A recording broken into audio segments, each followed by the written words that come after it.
You're watching Drakewing Gaming. Enjoy the video. Hey guys and gals, Never here from Drakewing Gaming, and some of you on Twitter, the Gaming Drag. Today I'm coming back at you with a Let's Play episode of I Wanna Hug That Gator. And let's go ahead and jump right back in, shall we? Alarm chaining, we're up and let's go. And you've got more shots of this thing. But I like those shots. Then go retake them. It's not that easy. Like, it has to be the exact same time and weather and lighting?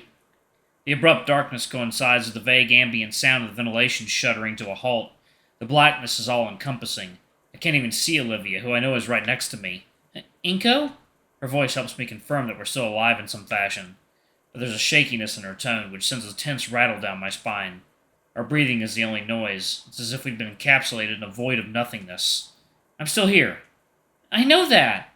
I plant my hand down to brace her shout, feeling the still warm metal of the enlarger base. But, I guess the school lost power. I feel something cover my hand, and then squeeze. Painfully. Ow, ow, ow, ow, ow, ow, ow.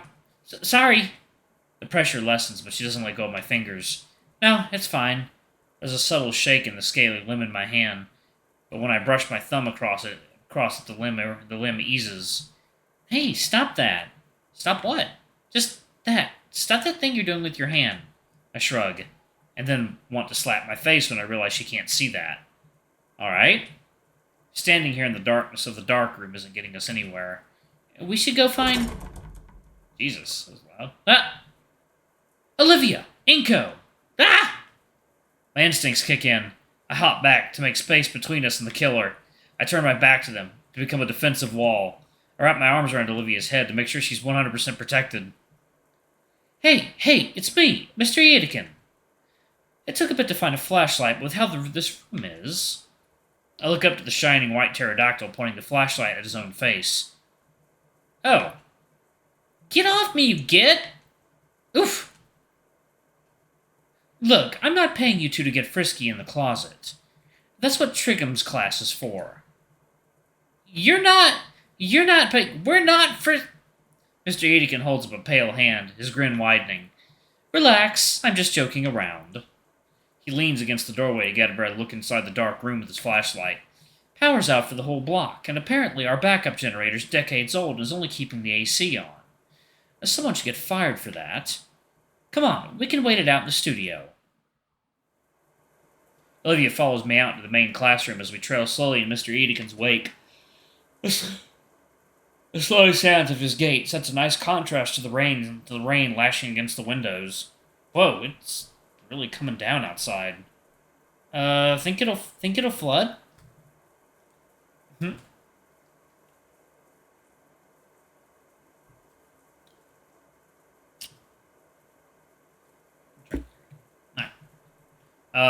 It floods here? Sometimes. The ground floor classrooms used to have carpet, you know. Iadakan starts pulling something out of his desk, but it's too dark to see what. Ugh, don't remind me. That junk just sucked away half a year's funding. You ever try teaching people about watercolors without the friggin' watercolors? It was ridiculous. Heh, I remember. I remember you were the most upset. All right. He sets some tiny tea lights down on one of the desks and begins lighting them. The tiny wicks are set alight with the tiniest of embers, providing the bare minimum of illumination for us to see. Won't those trigger the fire alarms? We should be fine. They're too small by themselves. What are those for? Been saving them for a rainy day. We're going to be stuck for a while, so why not make it a camp out? Camping. I like the sound of that. Won't we get in trouble, though? It'd be trespassing, right? It's either this or trying to get home in the storm. As if to illustrate his point, the weather decided to chime in. Besides, schools are usually made with sheltering in mind. There's all kinds of procedures for this, like bringing everyone to the gym and breaking out some really moldy cots. Olivia winces. Those haven't been replaced? Huh. Our budget has been in the red for years, Miss Halford. Part of why we're being scrutinized right now, what with the whole audit business.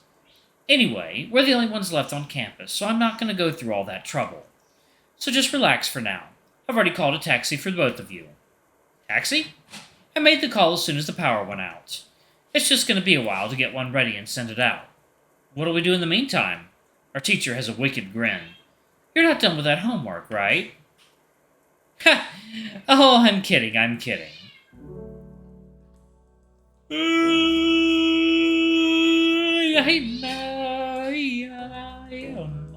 Okay, sorry, I was young. Time and the storm carry on, yet things are surprisingly calm. Olivia pretends to focus on her work while I pretend to help her, but soon enough Mr. Iadakan starts sharing wild stories about previous semesters. You know, a few years back, somebody tried to take his hat right off his head. Let me tell you, I've never seen a shovel fly that fast. That sounds appropriately violent. Either way, Olivia slowly loosens the facade of productivity, and I join her not long after. You know, I still owe you for ruining your one coat last year. Oh, forget about it. I have dozens of them in my closet anyway. You too? The eerie ambience from the blackout is quickly overridden by our combined laughter. Eventually, we run out of things to say and just wait quietly in each other's company. Iadakan slumps downwards in his chair. Oh, long day today. He glances out the window, still being assaulted by the sheets of rainwater outside. Normally, I'm home by now. Resting.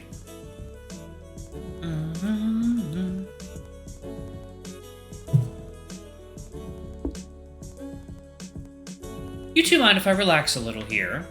No, go ahead. Thanks. He stretches behind him, cracking his spine against the groove of his chair. Olivia, I've been meaning to say... You're usually so quiet, reserved, isolated even. I've noticed you're being a bit more friendly recently. Huh? You think so? You've been in my classes all 4 years. Of course I would. Maybe I'm a bit old-fashioned, but it hurts me to see a student hurt themselves like that. When you're in the adult world, you'll see all this in time. You'll see this all the time. Once someone's in a rut, they'll tend to just stay there until their days blend together instead of lifting themselves up. Like they got all the time in the world. So I'm proud of you for making an effort, Olivia. Oh, Mr. Iadakan, don't be flustered. Be proud, Olivia. You managed to form a friendship. Of course, I appreciate you extending an olive branch too, Inko. Me? It's no problem, Mr. Iadakan. Come on, school hours are over. You can drop the mister. It's not something to be thanking me for, is it? I'm just your friend. That is great to hear, though. You can't always navigate this world alone. Someone to keep company can really help. He can? More than you can imagine. Iadakan leans forward to place a hand over both of ours. He just barely makes contact with Olivia's wrist when she winces and yanks it back. Shit. Olivia? Are you alright?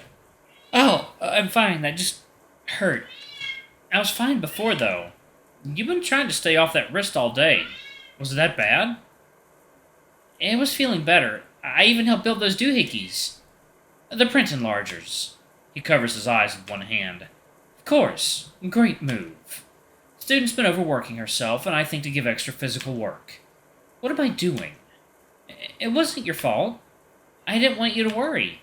I had no idea how bad it was. He leans forward again, gently holding Olivia's wrist, inspecting it and being careful not to cause any pain. You need to take care of yourself, Olivia.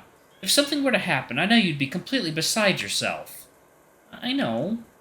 I know you were doing extra work, but how did it even get this bad? It was a lot of extra work. Doing a whole group's assignments on top of my own. For the last 3 weeks, basically all my free time. It's great practice, at least that's what I was telling myself. Olivia does her best to hide her wincing as the teacher tests her arm.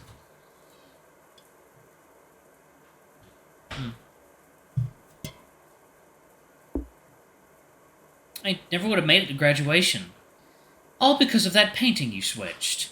He shakes his head and lets go of Olivia. No, it goes further than that. That painting was all because of the pain you've been going through all these years. All because of that first contest entry hanging in the gala. Your first venture into the art world, and it went how it did. Olivia looks down at her hand, stretching the fingers out and in, slowly, carefully. My hand moves without a thought, fingers taking her hand carefully to help in some way or another. You in that painting. Our teacher palms his face and groans into it. It's a genuinely good piece, Olivia. I've told you that so many times. She locks up. but manages a small nod. What a horrible chain of events. I've had to witness it all. I've had to witness it all these years. Watch as it's taken your friends, your self-worth, that little smile you had when you first came into my class. Now it's ruining your health. He gently lets go and covers his own eyes again. And I really just sat here and watched it. I was just talking about how people act like they have more time than they have. Iadakan? Are you alright? I'm super. I'm more than okay.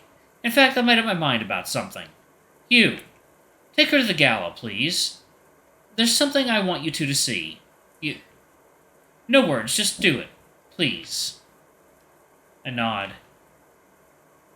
What are you going to show us? He stops at the door. Something you should have seen a long time ago. My shoes slosh noisily through the flooded hallway as we slowly head back to the main building of the school. Olivia herself had used her arms to tuck her legs up onto her seat, her head now resting on her knees. Iadakan didn't seem to care, each of his steps splashing water around and soaking his slacks. The drains in the floor are working overtime, keeping the water at a minimal level. An unsettling feeling washes over me as we enter the atrium, the interior of the school pitch black from the lack of lighting. At least we aren't dealing with wet floors, but navigating the halls in the dark is a new difficulty.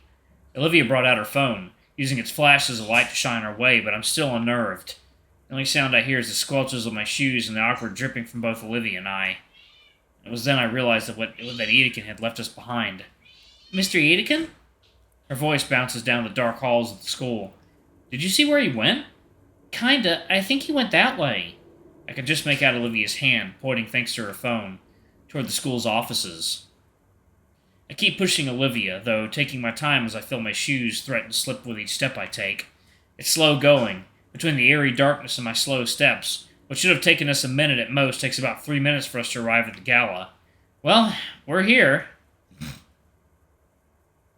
I'm going to go ahead and pause it right there. Thank you all so much for watching. Don't forget to like, comment, subscribe, and that notification bell, and check out our Patreon or YouTube memberships if you can. It always helps. Anyway, I love you all, and I'll see y'all in the next video. Bye-bye!